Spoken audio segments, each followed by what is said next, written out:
Listen, all you New Yorkers.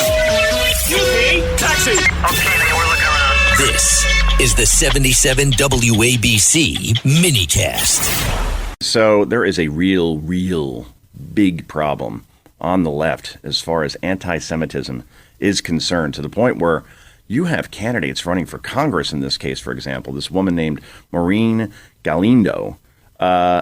She literally is calling for jail time for American Zionist internment camps. I'm not making this up. This is not AI. This is cut number 3. Go.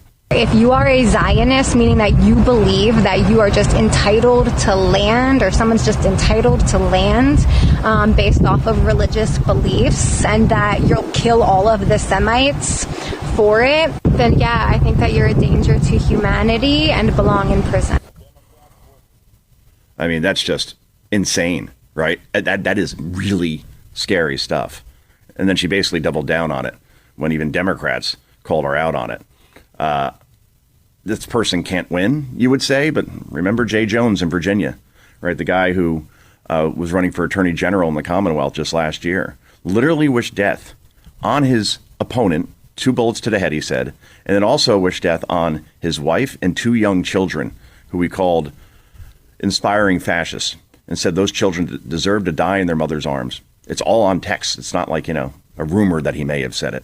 And then he still won fairly easily that election, despite saying that stuff. So maybe calls to violence and anti-Semitism, Democrats are just making a calculation that this is the way we're going to get votes. Look at Graham Plattner in Maine, the guy who literally had a Nazi tattoo. He's declared that he is a communist. He applauded Hamas for killing Israeli soldiers. I could go down the list. How about Hassan Piker, who Ro Khanna, AOC, Zara Memdani, Bernie Sanders, Ilhan Omar have all gone on this guy's podcast where he has called for the assassination of President Trump and called Jews inbreds and said America deserved 9/11. All right, this is the way they want to go. Roll the dice and take your chances. But I think at some point, this is not going to be acceptable. And it's not just on the left, by the way. I don't know if you could call Tucker Carlson on the right at this point, but here he is claiming, again, I hate to say this because I used to go on Tucker's show a lot, but he's just a profound liar. Remember that interview with the New York Times where literally the interviewer played to him that Tucker had said that Trump is the Antichrist? And even after hearing his own words said, those words never came out of my mouth. I don't know where you got that. You said it. And I could go through a bunch of other things, but here's Tucker Carlson claiming not to know what the term Islamic Jihad means. Really, cut number 5, go. And when people win in a race like this, there's evidence of it. And that evidence takes very familiar forms. Enthusiasm, joy, and just sheer numbers. Like, people show up. They can't believe it. We beat the evil Thomas Massey with his jihadi backers.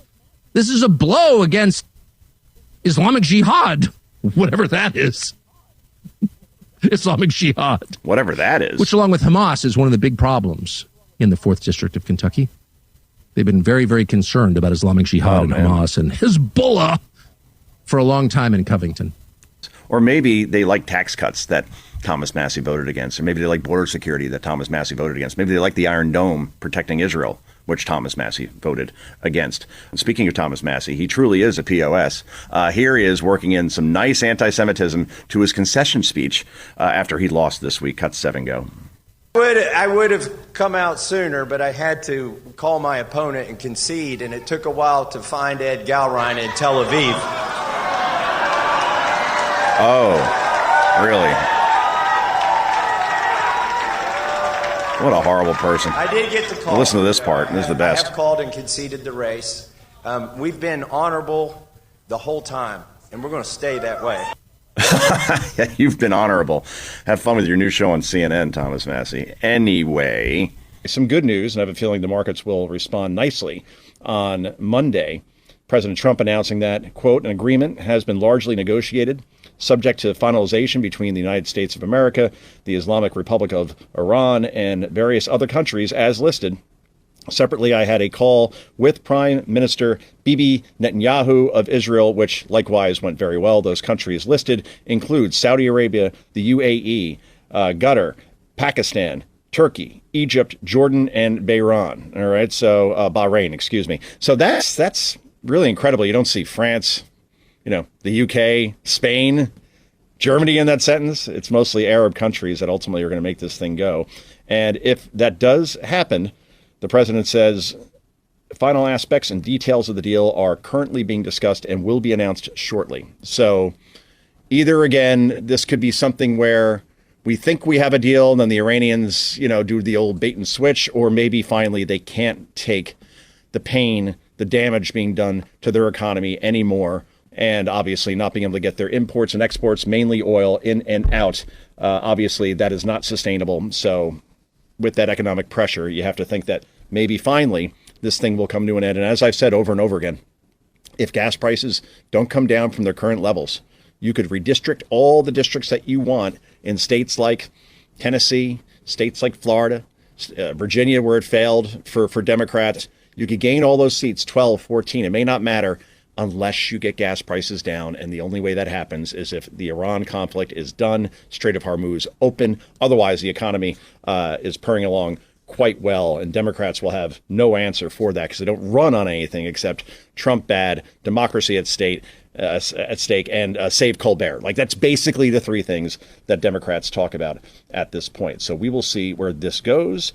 Meanwhile, speaking of Colbert, I know I should let this go at this point, but I just found it amazing that so many people that call themselves media reporters were just totally in awe of the fact that Stephen got 6.7 million viewers for his final episode.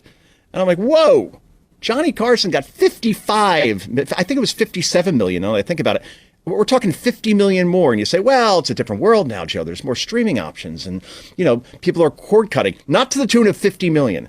In other words, this guy was not the iconic person speaking truth to power and America really embraced. He was speaking to a very small niche group of very far left people and journalists, especially those at CNN.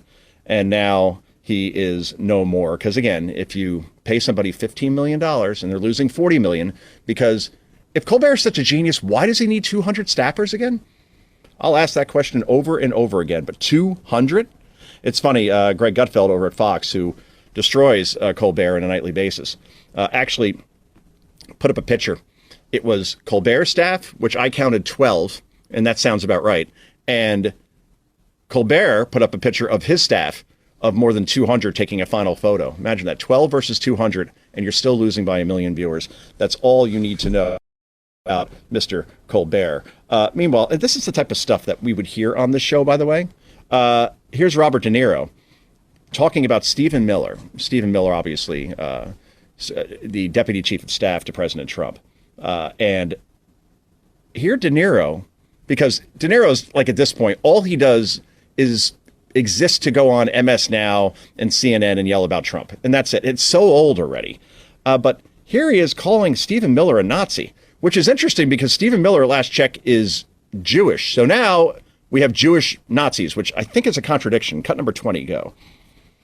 He will not. We see it all the time. He will not want to leave. He set it up with his. I guess he's the Goebbels of the cabinet. Stephen Miller. He's a Nazi. Yes, he is, and he's Jewish, and he should be ashamed of himself. That De Niro's going to need a serious chiropractor in order. The pretzel, he just twisted himself in the goal. A Jewish guy, a Nazi. I can't. I just can't. It's that simple. Meanwhile, Colbert on his final show talked about how his show was actually a joy machine, that really we spread joy. And this was a place where we talked about unity and unifying the country. You tell me here in cut number 22, if this sounds like a guy who is joyful and is trying to unify the country. Cut 22, go. Mr. Trump, your presidency, I love your presidency. I call it disgrace the nation. You attract more skinheads than free Rogaine. You have more people marching against you than cancer. You talk like a sign language gorilla who got hit in the head. In fact, the only thing your mouth is good for is being Vladimir Putin's holster. Republicans can eat a How about that? Peter Richard is what he's saying. You know what? In fact, let's be generous. They can eat a bag of The modern GOP would never vote for Jesus. I mean, he was soft on Samaritans and commanded everyone to sell their possessions and give the money to the poor. The guy was clearly a socialist. He was worse than a socialist. He was a Christian. Look, Dana, they're trying to portray Border Patrol agents and ICE agents as Gestapo, Nazi, and many other words. Yes, do not compare ICE or Border Patrol agents to the Nazis. That's an unfair comparison. The Nazis were willing to show their faces.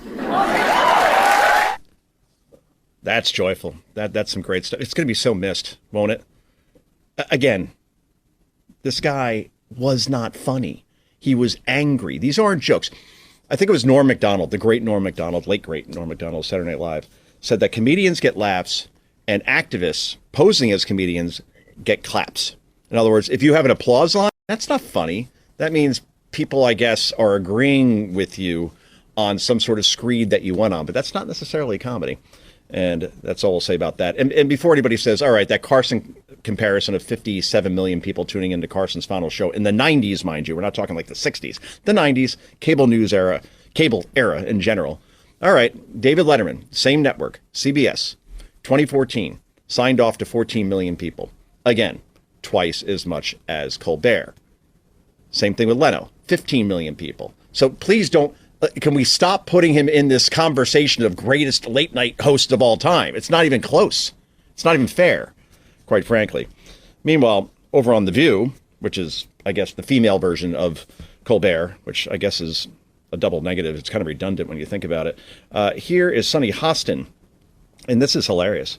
She's saying that black players in the SEC, that is the Southeast Conference, arguably the best conference in the country. I'm sure Big Ten fans would like a word on that. But in the past decade, SEC teams have won championships more than anybody. Anyway, this is a major business now at this point for many college players from there because of NIL money and obviously huge revenues coming out of the SEC and obviously the scholarships that go with schools now where Alabama used to be a pretty cheap school to go to, LSU, Florida, Texas, Oklahoma, Georgia, not anymore. Even those state schools are north of $50,000 a year. So a scholarship, if you're not getting the NIL money, still gets you about $250,000 and an education, by the way. And Sunny Hostin is saying you have to give all this up, black SEC players, because you're not happy with this decision by the Supreme Court that won't allow Democrats to draw district lines for Congress based on race anymore. She really said it. Cut number 21, go. I think that there has to be strategy. I mean, athletes have been involved in protests and politics for a long time. Yeah. Remember the Olympics, and you had John Carlos, and you had Muhammad Ali. But these were athletes that were established already. These college athletes stand to get a free education. They stand to make money because of the NIL now. And so I think it is asking a lot. But I think it's economic damage and economic harm has long time been a very effective tool in the civil rights movement. Not one player is going to listen to this call. Not one. And boy, she has some hubris. The hubris of the defeated. When you say that, okay, players who are 18, 19, 20 years old, many of whom may have not grown up in the best environments economically, give it all up to make sure that Democrats hold on to the House. She says this while she's worth millions of dollars, has multiple homes. I mean, the audacity to say something like this. But again, you have to have some integrity to, I don't know, make that sort of argument, I guess. And she has zero. That's certainly for sure. Meanwhile, this is very interesting. Here we have Gavin Newsom making the argument that President Trump is in decline both mentally and physically. Interesting, especially when you hear what I'm going to play on the other side of this. This is cut number 9. Go. And increasingly, this president appears unhinged, unmoored by reality and facts, seems listless. He seems, dare I say, in decline, cognitively and, dare I say, forgive me, perhaps unfair, physically. Okay. The guy who has outworked every president in history by far, takes more questions than any president in history by a country mile. Nonstop work. And here's Gavin Newsom talking about, well, he's declining mentally and physically. President Trump has taken more questions from the press. We're talking thousands of more already. We're only a year and a half into the second term than Joe Biden did in all 4 years. Meanwhile, here is what a phony Newsom is and why I say over and over again, this guy is not going to get the Democratic nomination, because I think even Democrat voters are like, you need not even one shower, but two after you listen to this guy. Here's a flashback to Gavin Newsom. Just last year, after everything that happened with Biden, even after that debate, here is his argument in terms of where Biden stands, in terms of where does he rank among presidents of the last century. And this guy actually said this with a straight face. This is a campaign ad for 2028 that should be played over and over again in perpetuity because it's that laughable. Cut number 10, go. And we'll continue to build on the legacy, I would argue, of our former president, who I think was one of the most successful presidents in the last century, and that is Joe Biden. And I will defend that till my grave in terms of the CHIPS and Science Act, the infrastructure bill, the work he did on the IRA, the fact that he had You've got to be kidding me. All right, we'll cut it there, Elias. I get. Most successful presidents of the past century. Reagan, Kennedy, FDR, Biden. Oh, man. 9% north inflation, 20 million people entering the country illegally, an auto pen, or God knows who knows who was running this country. Obviously what happened in Afghanistan, and you're going to call him one of the most successful presidents of the past century because he passed the CHIPS Act? All right. Well, that's Gavin Newsom for you. But again, when you think about it, the top three candidates right now for the Democratic nomination are Kamala Harris, lost every swing state in the popular vote, California, by the way. Gavin Newsom, horrible record, horrific in California, also of, obviously, the Golden State, and AOC of New York. Anyway, this is Joe Concha. This is the Tunnel to Towers Foundation Sunday morning show. We wrap this puppy up in just a moment. It's the Joe Concha Tunnel to Towers Foundation Sunday morning show.